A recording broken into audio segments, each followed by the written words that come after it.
Okay, I'm going to count down. 3, 2, 1. It's Friday, everyone. Welcome to VertiMax VIVE. I am your host, Dan the Rooster McDonogh, and I am excited today. We have the one and the only, often imitated, never duplicated, Vinny Scollo, live from New York. Vinny, how are you doing? I'm doing fantastic, and I use that word fantastic, all capitals. Fantastic, all capitals. So if you were any better, there would be two of you. I 100%. Especially given these times, family's healthy. Yeah, I'm going to be more grateful for everything going on right now. You know, it's sometimes hard to be hopeful during times like this, but yeah. You know what? You count your blessings. You look at what you do have. You look at what is, and I think that's really kind of helped me maintain the energy and the excitement still. You know, so yeah, I'm doing wonderful. It's really interesting, and we'll probably get. Actually, I know we'll get into this, but since you've said it already, it's really interesting how our definition of fantastic or our definition of good has completely changed in the last 5 months. Like the whole reset button of like, if I get out of bed in the morning and I've got my health, like it's a fantastic day. Now I've kind of always had that attitude, but now more than ever, you know, trying to find those silver linings of what life actually means and what's important has completely changed for me in the last 5 months. Amen. Amen. So let's get the housekeeping out of the way. We've got Vinny Scollo in the house, strength and performance coach, over 12 years experience in human performance. And I want to dive into that word human performance shortly, Vinny. But you work anywhere from the high school athletes looking to make professional sports their career, working with professional athletes currently in the NFL. And we'll talk about that as we get along, you know, and business executives. So your experience spans anywhere from people who are just looking, their definition of performance would be, you know, just getting out of the bed in the morning, having their health, being able to manage stress, go into managing these big businesses, and be able to make better informed decisions because they have a healthy lifestyle. Right. And then you're working with your athletes who their goal is actual performance, both on and off the field. Right. So I think what I've learned over the course of my career, whether by design or by default, Vinny, is that, you know, this word performance, right, I think can't really, in my opinion, can't really be used exclusively because everyone has a desire to perform better, whatever that may be, whether it's winning the Super Bowl or that CEO who, you know, can make better informed business decisions in times of crisis. Yeah. Right. And I think, you know, I think we underestimate what it is that we do every day as performance coaches and personal trainers and group fitness instructors. I think we underestimate the power that we have in everyone's life. Agreed. You know, and so you talk about in your bio that every goal needs to have purpose and intent. And I find that really poignant. Do you think there's a difference, Vinny, between purpose and passion?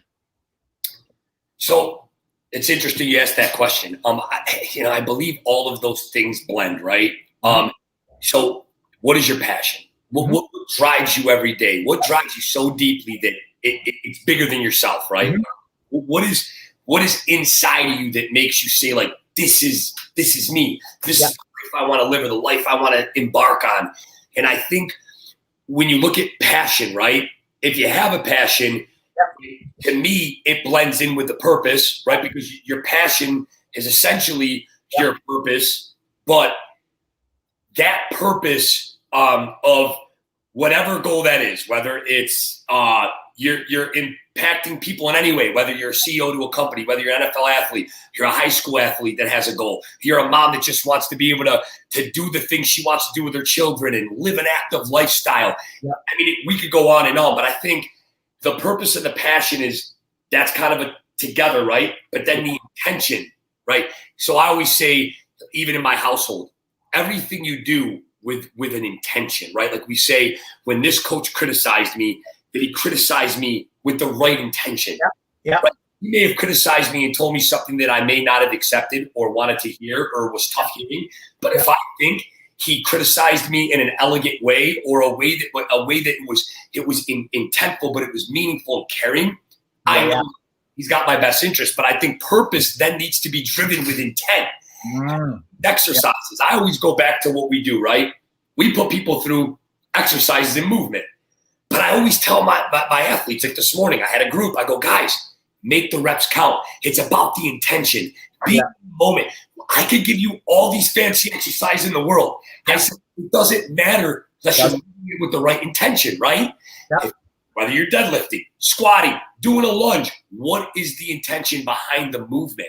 No different than if we're, a fighter's being trained to throw a punch. What's the intent behind that punch? How do you love your spouse? How do you love your children? It's an intention, right? And be intentful. So I hope that answers your question on, I think passion and purpose are kind of there. Yeah. Kind of like this.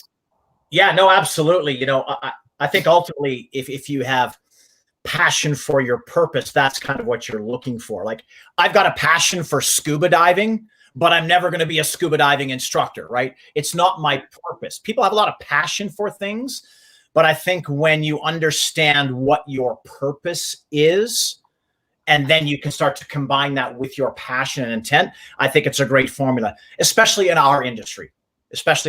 Right? In my opinion, it's more often than not, it's all the work that goes on behind the scenes, preparation. It's a thankless job most of the time, right? And if we're not doing it because it's our purpose, I think there's a lot of byproducts that are not very healthy that can come out of that, right? So I love how you defined having that passion for your purpose. And I think if you can blend those two together, I think it's incredibly powerful and important, right?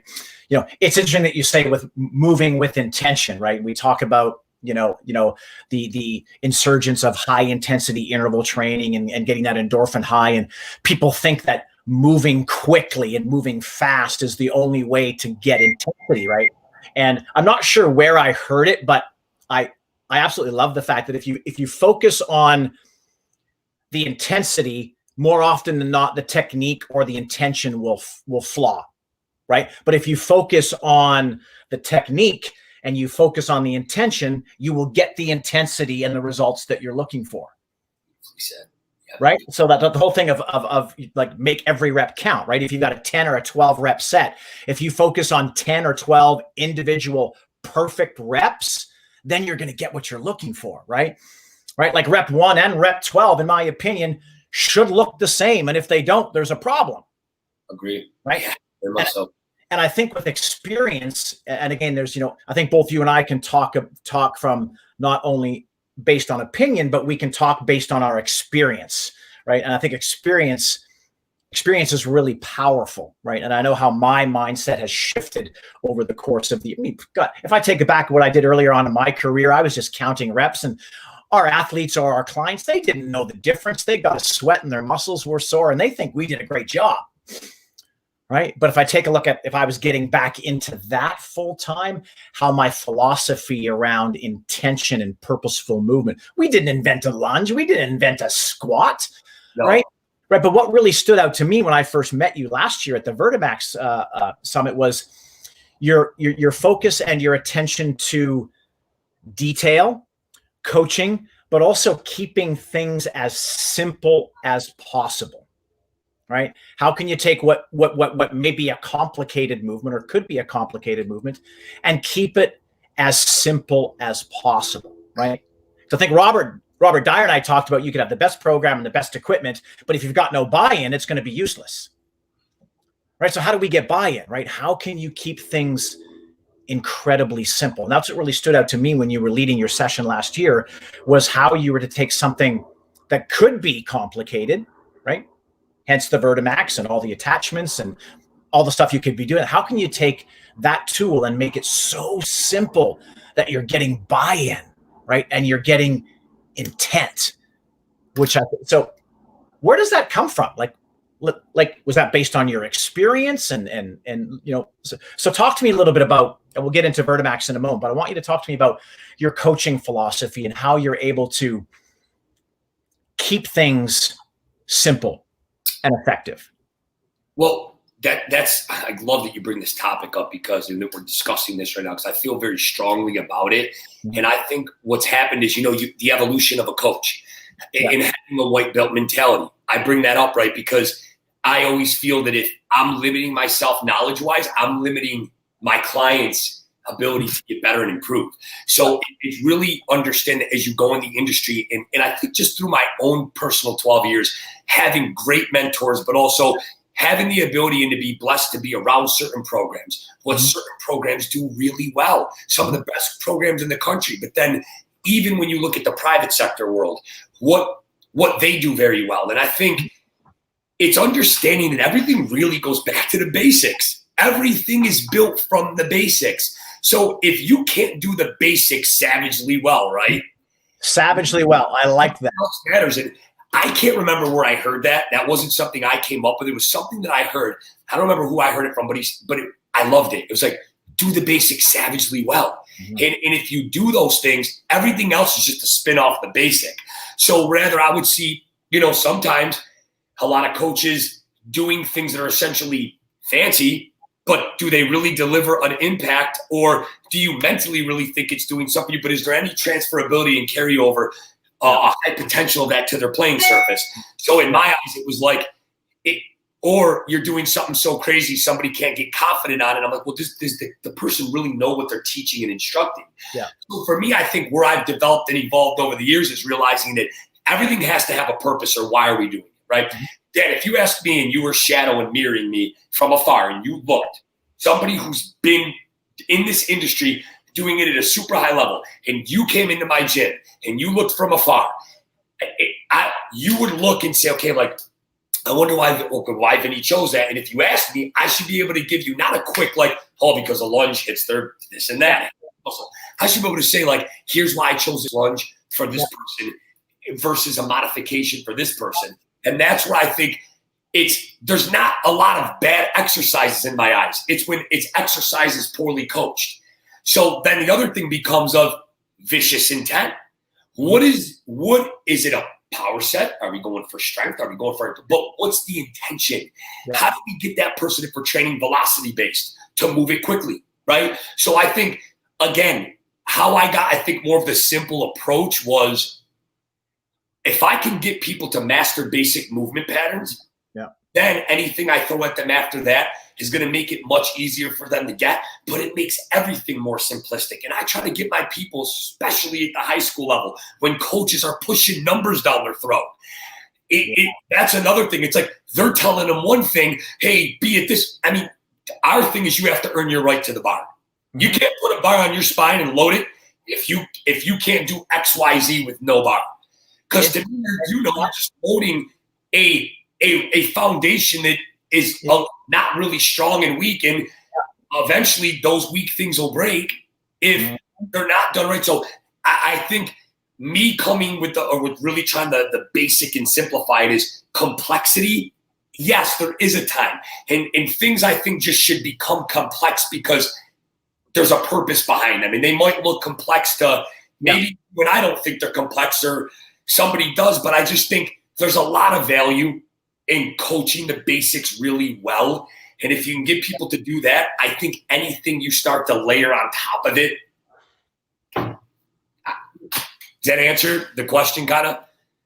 It does answer my question, and I could not wholeheartedly agree with you more. Now, I will admit that my philosophy when I first entered the industry was not that, but I've had to make every mistake there is possible to be where I am today, and not being afraid to admit in making those mistakes, and I also heard somewhere, and I found this really poignant. There's a difference between training and there's a difference between testing, right? The test is the game. It's the event. It's the 4 quarters you play in the Super Bowl, right? And then there's the training, right? So there's a difference between the testing and the training. And I think based on my experience and my opinion, a lot of young people entering the industry in terms of a coaching perspective, don't understand, simply based on lack of experience, don't understand the difference, right? Like, in being able to get to, I always like to say, a lot of my sessions that I deliver, I want them to be energy giving as opposed to energy taking. I don't want you hauling your carcass out of my strength and conditioning room that you've got no energy for anything else, right? Because all pro athletes, I think we can admit, are always on the edge of overtraining in industry. And we're trying to have that fine dance between not being overtrained and not being undertrained, but being ready for the test, being ready for the game, right? The best ability is availability. Are you available when you need to be, right? And that's not easy to figure out, Vinny. That is not easy to figure out, right? So let's talk about your experience with Latavius, right? You're working with a high-level professional NFL athlete. And talk about managing availability, right? You're preparing this guy for the season. What's enough? What's not too much? Figuring out that formula is a fine dance, in my opinion, right? We've got access to pieces of technology. We can use HRV. We can use all these things. And then there is the simple, basically, Latavius, how are you feeling today? Right. Right. There is that. There could be what the technology is telling us, and then could be what the player is telling us, and then you have to make a decision on what you're going to do that day. And that is not an easy thing to manage, right? Because more often than not, you know what the athlete wants, right? And your job is to give them what they want, but also give them what they know you need, what they need, right? So let's talk a little bit about your relationship with Latavius, right? You've been with him for a long time, which is pretty rare that an NFL athlete or any pro athlete makes a decision to stay with their strength and conditioning coach for a long period of time. So that in itself tells me you're doing something incredibly well, right? Talk about that for a bit. So talk about that. So yeah, I mean, we've been together now, so he's going on his 8th year, and which is beyond amazing to see. He's already beat the odds, right? Especially at the running back position. I'd like to say that I have a small little piece of that, and I say that because, there's a team involved, right? There's a team of people that essentially these guys put around them that they can trust. The key word is, Dan, it's trust, right? And I think as we go back to making hard workouts, back in the day when I first got in it, Dan, it was all every day's max. But then I realized that, like, for some CEOs, there's mornings I'm getting on calls with these guys. They don't need – I could hurt them more by giving them a hard workout. What they need is more of maybe a little mobility, maybe a little stimulus, but not overdoing it. Yep. So you just said something that, again, our relationship with Latavius and I, speaking on him, is 6 years training together. And, there's a lot of great coaches out there. I think what keeps us together and him always, keeping me a part of his team is the trust factor and the cohesiveness of – yes, do I know his body pretty well? Mm-hmm. Absolutely, I would say so. But I know him as a person, right? And he knows that I've never even if there were things that are hard for me to say, an uncomfortable conversation, which I just, those are things that need to be had. But it's with the right intention and it's with the right love. These guys know. These guys know, like, look, he could have a lot of guys come into him, right? Meaning I literally uprooted for 2 months during this whole pandemic, and from here to Florida, for the greater good, right? Like, this is what I do. He's calling on me. My wife and I, we made a decision, like, we're leaving during risky times, but it's what I do, and him preparing for the NFL is his job. So I said, to me, the risk is worth it. And right now I'm so grateful to even be having this opportunity, doing this with a guy for this many years. And I said, him and I doing that just shows the amount of trust that he has in me. But it's mi casa, su casa, it's together. And for us, my thing with him over the years has been, I understand him mentally and where his mind goes and where he's at and what he's dealing with. And I ask him that. When we do, every year we redo his binder, like we go to his binder, I ask him a question, where are you at mentally right now, Tay? And I ask you, like, have you been, like, highly stressed lately? Level 1 to 10, are you anxious? Because that's, if I can create a profile, the more I can dialogue and get him to tell me these things, the more I understand this is what's going to go into my programming. So yes, he says, Vinny, I'd like to work on my grip strength this year, put a little focus here and a little focus there. And then you're like, okay, how do we blend it all together, as you know, and give it to him in 4 or 5 weeks and give him the times while keeping them safe? Because they're a way higher risk than, as you know, of pulling things right now and injuring things, because they were a little bit more dormant than previous years. I think for us, what I would say has made just the most beautiful synergy between us is that we use the word audible, Dan. Every unaudible, you gotta be prepared. I mean, when I say pull audibles, Friday would come and I would say, okay, I have this planned in pencil so I can have my eraser ready, right? I'm not even writing down reps yet anymore. And I'm like, okay, wait, Tay, how you feel today? This exactly happened. How you feeling today, brother? V, I knew it the second he came in. I could tell by his demeanor. He was like, bro, just with all these meetings with the NFL, with he's got kids. He's in a brand new home. He's got all these other things pulling at him. So I said, okay, I go, how about this? I said, we've got a lot of great work this week done. Every day matters. How good you recover today is going to get us back on track for a great week next week. So I said to him, how about a little bit of pool work today? We'll go somewhere. We'll just keep it moderate. You want to turn up the dial a little bit, we'll turn it up.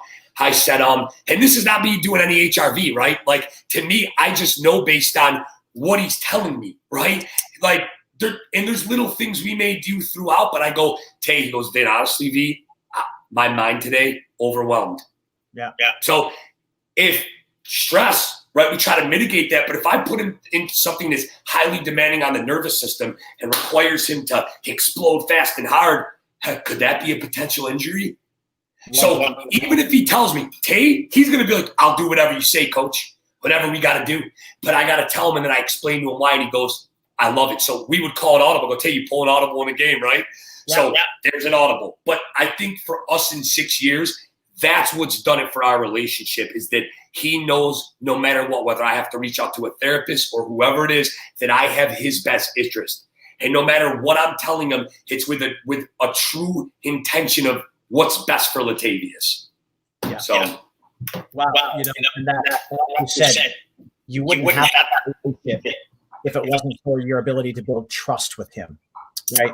For making that decision on jumping into the pool and doing some unloaded movement with him that day was probably exactly what he needed. From my experience too, as well, as if you don't have that trust built, and for those coaches that might be listening here, is that, if you haven't built that trust, you're not going to be able to get the answers that you need to get to, especially without technology, right? So by simply saying, I moved to a new house, I didn't get a lot of sleep last night, I'm tired, right away, red flag, right? I've got a whole bunch of skill acquisition planned for this cat today. Probably not the best idea, right? Because under stress, ability to acquire new skills, you stick with that plan because it's in pen, not pencil, right? And the next thing you know, skill acquisition goes down. At worst case scenario, an injury happens, right? Because you weren't just asking simple questions on how's your stress level? How's your mood? How is your sleep, right? And same thing when you're dealing with your CEOs, right? Under normal circumstances, they're traveling, working multiple hours. They're under constant states of fatigue, right? So being able to manage that and not being afraid to ask those tough questions as a performance coach and as a personal trainer, I think it's a miss if you're not paying attention to those things. Dan, I couldn't agree more. And in fact, it happened the other day again. I have a guy, CEO of a big company. He's going through a lot right now. He just had his first child, and I know the amount of stress. Now he's in the sales business. Extremely high level, right? You want to talk about dealing with sharks of sharks, and that's what he deals with. So I know his personality, right? And he knows, and he's hardwired. He was a 2-time Golden Glove. He's just a guy that is ready to take it on. He's a competitor, and I know that about him. So he's a guy who's he's learning that now of everything I do now and why I do with him. And he'll go, here's the best thing I love to hear when I'm done with him. That's exactly what I needed. And at first he'll come in and he'll go, let's just stick to the plan. I go, my guy, look, I'm going to give it to you. We're going to do our thing. But want to see how you're moving, how you're feeling, because again, I know that when it's done, if I can, like you said, Dan, if I could provide him with energy and I can give him a quality and a productive workout, to me is one that's not going to hurt him, but also one that he's going to leave and go, I'm glad I did it. Because I could have really hit training and really pushed the max, but I'm like, what am I really going to get out of him? Poor movement. What does movement lead to? So I think for me, if coaches, that's one of my biggest things I try to add, even with the VertiMax certifications, is guys, everything's a tool, right? The tool can hurt you or it can help you. It's just a tool. We use a hammer and nail. Yeah. Hammer's a hammer, but a hammer can also hurt you if you don't use it. I think it's like anything. A VertiMax, phenomenal tool. But also, if you're not loading people properly, or you don't know what the intention is behind the move or the logic, that's what it is. So I think for CEOs and they're all athletes in their own regard, right? 100%. You have guys that have to go to a business meeting. I mean, if I smoke this guy out and now he's got to go lead 30 employees and now his mind isn't sharp and I've drained him, he may not even realize why he was like, man, why do I feel like this? Like, that's why I got to know about their day. And I think that's where Tay and I, going back to Latavius, where I really pride myself on is yes, I'm going to learn more of the science. That's given in our industry. I'm always trying to develop new methods and new periodization. But at the end of the day, I'm almost seeing that periodization for a lot of people some guys you just can't periodize for. That could be a whole separate discussion of periodization, right? And I think if we take a look at how, and I'm not assuming you would feel the same way, but, this whole concept of movement is the new medicine, movement quality. The only thing we can really assess in the moment when our client or athlete shows up is movement, right? How are you moving today, right? And I think as young strength and conditioning coaches, and again, the whole importance of movement assessment kind of wasn't really around when I entered the industry 20 years ago, right? We didn't have Fusionetics, we didn't have FMS and so forth, but that would completely change now. If I was diving back into it, before any session starts, I'm doing some sort of movement assessment, whether it's an overhead squat to see what's stable, what's mobile, is the knee breaking in, is the foot turning out, and letting that guide or at least inform what my decisions are for that day, right? If someone can't do an overhead body weight squat really well, having them do plyometric work with load on their back is probably not the best idea, right? So I think that's just stuff that learning through experience and mistakes that I've made, the importance of, as you said, having that program written down in pencil, and being able to erase and change and pivot on the spot, I think. One question that's come through here is how to identify an unmotivated athlete versus someone not just feeling it in that day. So how to identify an unmotivated athlete, or if that athlete's just not feeling it? Yeah, correct. So I think that's probably with time, right? Yeah. I think you would only how I would look at that is, yes, in time. So once you've established enough training under your belt and you know their goals and you know how they are on a day-to-day basis, or however many sessions a week you see them, I think what you'll see is however they usually function, like if they're typically motivated, but one day they just are not motivated. I think that's all human beings, right? We all have those days. Yeah, and some are more like they'll fight through and give you what they got. But I think an unmotivated athlete would be a feat. Like, am I seeing this person act a certain way over time? Like, is this person starting to show me that they're not coming with a good attitude, right? Yeah. Attitude being a major one. They're not really paying attention. Then I'm saying, hey, like, are we motivated anymore? Yeah, this is a one-day thing of, this athlete, let me think about all the variables in life, right? If it's a high school kid, let's not diminish their stress. Because for us to say, oh, that kid, you don't get it. Your stress is nothing compared to us. I mean, come on, to them it is. Yes. You understand? Absolutely it is. Whether if your girlfriend dumped you, you're going through something with your mom and dad, took something away from you, you got a poor grade, you didn't perform well in your sport, well, guess what? You might be a little demotivated that day. Yeah, absolutely. That's something that you do through, you got to really get to know your person, and you got to know who you're dealing with, but you also have to know who's in their corner outside. like I would say, who's your support system? Because I can only sometimes be as effective as the people around you outside. I'm one voice versus many other voices. So I like that right there. That question's a good one, but I usually can see that through time and building that relationship. If it's one day just lack motivation, in dialogue, you got to talk to them, right? You have to have that relationship where they're going to open up and speak to you. Absolutely. I feel like they're going to be judged. Just like, hey, man, tell me what's going on so I can help anyway. How can I help? Yeah. Wow. Okay. My wheels are already turning, Vinny. We're going to have to do another one of these because there's so many avenues I want to start to dive into. Sure. But what I do want to dive into is, as a master trainer for VertiMax, right? I can imagine, based on our experience in the industry, we get hit up all the time. Oh, would you like to be a master trainer for this? Oh, would you like this tool? I'll send it one. And, and I think it's important for us to be informed and have an opinion on all of the tools that are available for us today. Was there a pivotal moment in time? Was there an event? Was there an experience that made you decide VertiMax, not only as a brand, but to get behind the VertiMax and the Raptor as tools? Because as you say, they're tools and there's many tools available to us, but to become a master trainer for a piece of equipment and a tool and a system with education behind it, right?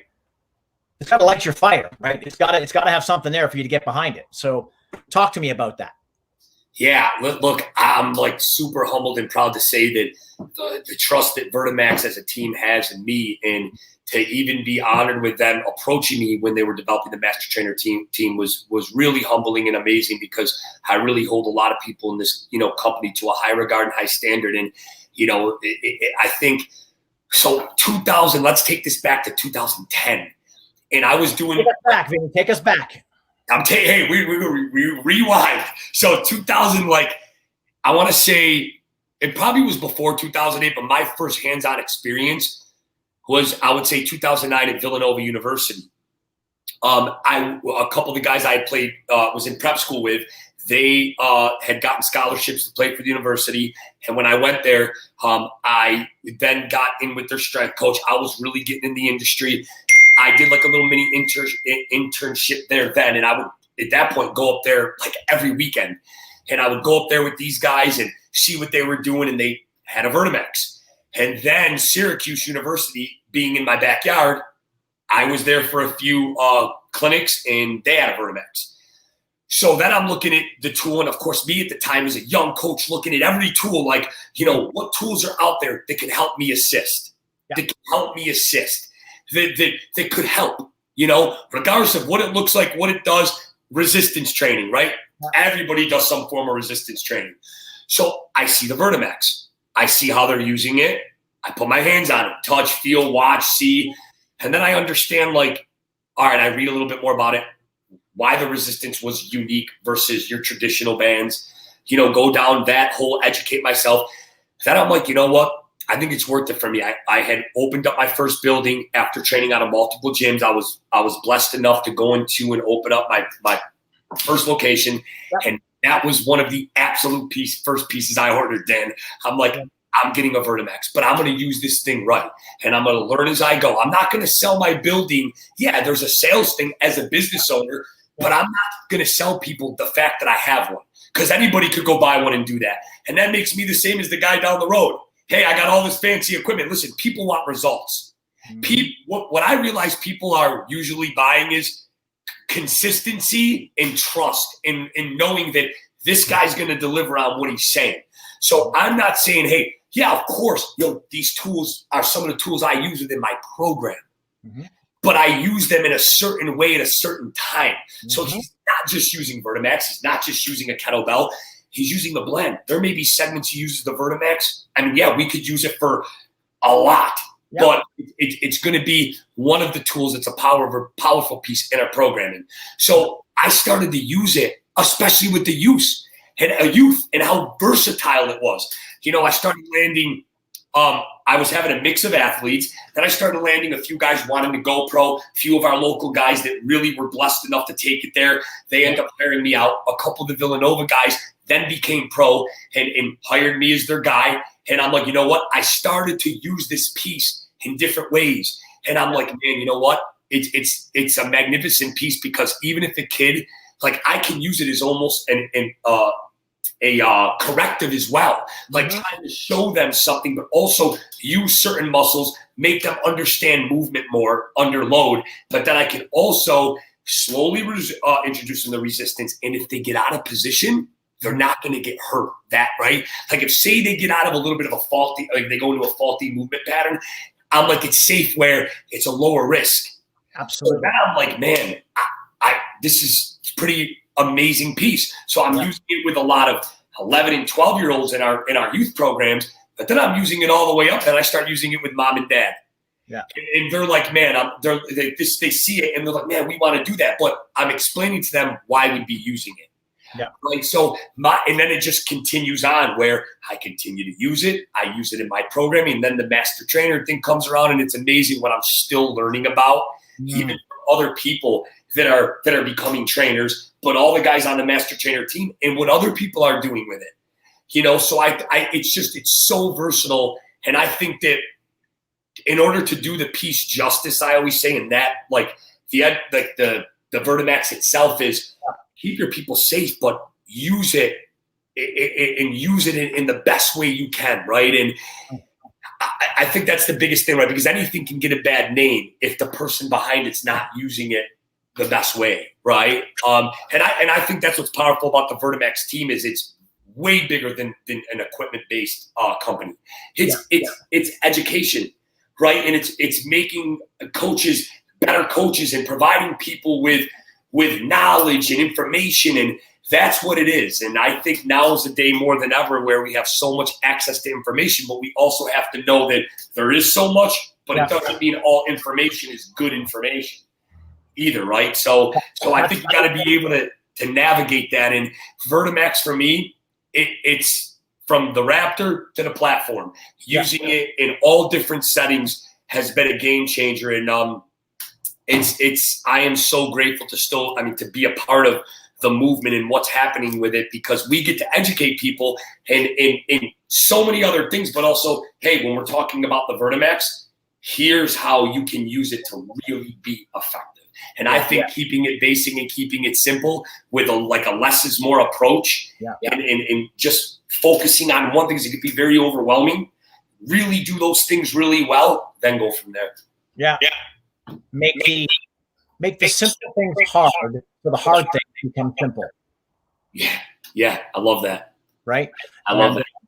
And I think Robert and I talked about this, right? You can have the best piece of equipment in the world, but if there's no education behind it, it's just going to sit there and collect dust, right? And I think what's really powerful, and it has been a game changer for VertiMax, is finding the right people, put them in the right place at the right time to deliver what's needed, right? And education is key, because if you can't break it down simply enough for even the most educated to understand, then how's that's going to land for the people who don't understand what's going on, right?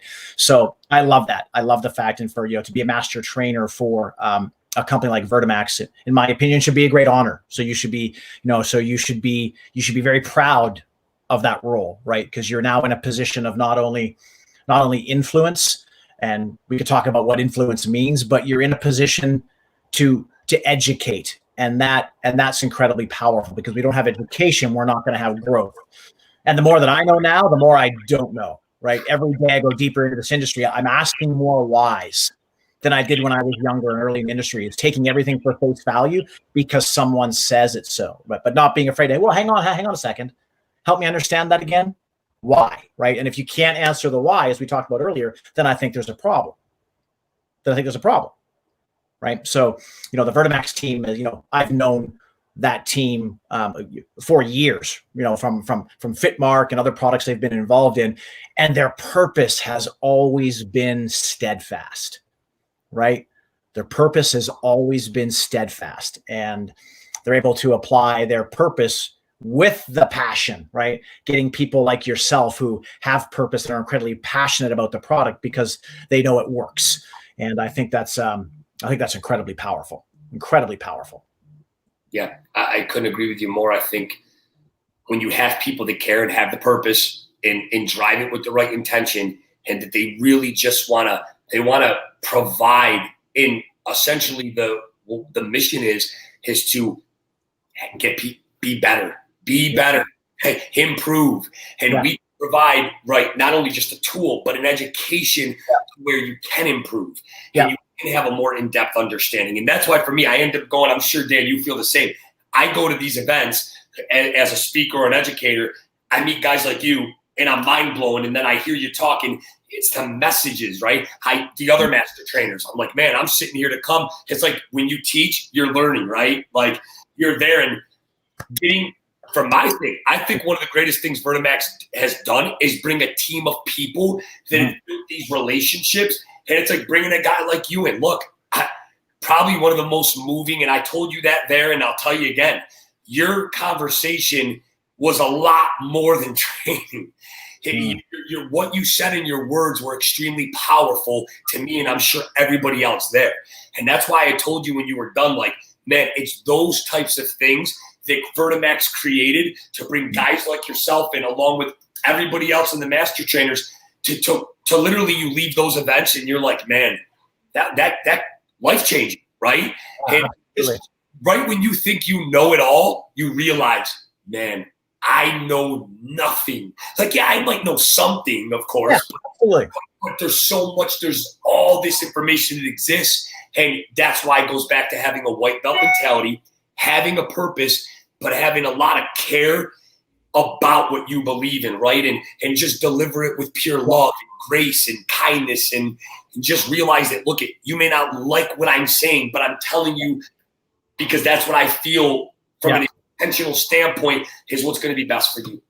And especially in our current world climate, how much do we need love and happiness and kindness, right? Like, you know, so before we sign off, I'll put you on the spot for a second. Let's go.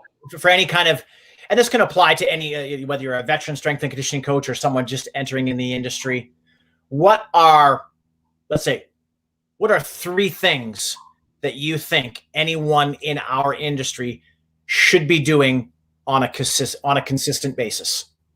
Okay, I love it, man. You said 3. I like it. It's tough for me to narrow it to 3, but here's the 3 that come to my head right away. It's number 1, reading. Reading. A willingness to learn and be better, right? Reading. Perfect. The second thing I'll say is meeting people, being out there, interacting with people that are smarter than you, right? People that have been in the game longer than you. If you're the smartest person in the room, you're in the wrong room, brother. I tell my guys that if you want to be a lion, don't be around a bunch of hyenas, right? Like be around other lions to force you, because what good is that, right? Like you're not going to be humbled or be pressured in. When I say getting better, because it's you in there, right? So that's the other thing. And then the third thing I would say is take care of your health, your own health, self-care. Self-care. That's it. Self-care, I would say more than any of those things. Because I feel like one body you're given, your temple, it's one. And now I think we know more than ever. Take care of yourself. What you are feeding yourself from a nutrient standpoint, you're feeding your brain, feeding your body. And to me, self-care, self-love, you got to have that. Because, right, as you know, if you don't really love yourself or you're not treating yourself in the best care, how can you purely give that to others? Yeah, for sure. I mean, I'll honestly admit, earlier on in my career and early as 10 years ago, that self-care, self-love was at the bottom of the list. Now it's at the top. Right? Isn't it funny? Something at the bottom goes, well, and unfortunately for me, it was burnout that forced me to make that a new priority, right? So I love it. So reading and education, networking, get out there, put yourself in uncomfortable situations, get comfortable with being uncomfortable. That's where growth happens. And then self-care. I absolutely love those 3.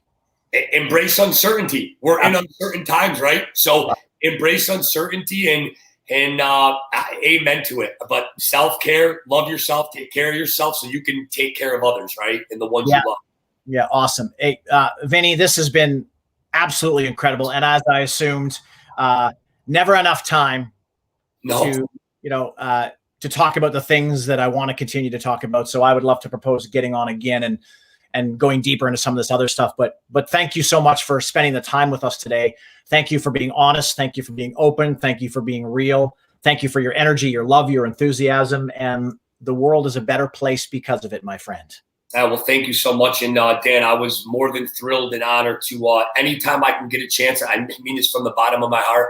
Anytime somebody's reaching out to me to do something where I can provide value, like some value, and be there to impact some way, more than ever in my life, more than ever. That's what, if I was that prior to COVID that way, during this whole pandemic, empathy, love, and to me it's more, we got to give it more than ever. We got to keep putting out these vibes. So you and you being the guy that's interviewing me and being on here, I'm extremely grateful and humbled, and I am glad to do this. I would absolutely love to do another one. So thank you again for having me on this Friday, and this was great. Awesome. So for those of you tuning in, thank you for spending your time with us this morning. Lots of key takeaways for me, right? Be prepared, be ready, be open, have things written in pencil, not pen, treat yourself very well, understand your athletes and your clients, but most importantly, take the time to build trust, because if you've got trust, wonderful things can happen. Wonderful things can happen. Thank you, Vinny, for joining us. Thank you for all you do on the behalf of the VertiMax team. Thank you for continuing to represent the product out there in the industry. And thank you for being an amazing influence to those of us currently in the industry and those who will be entering the industry.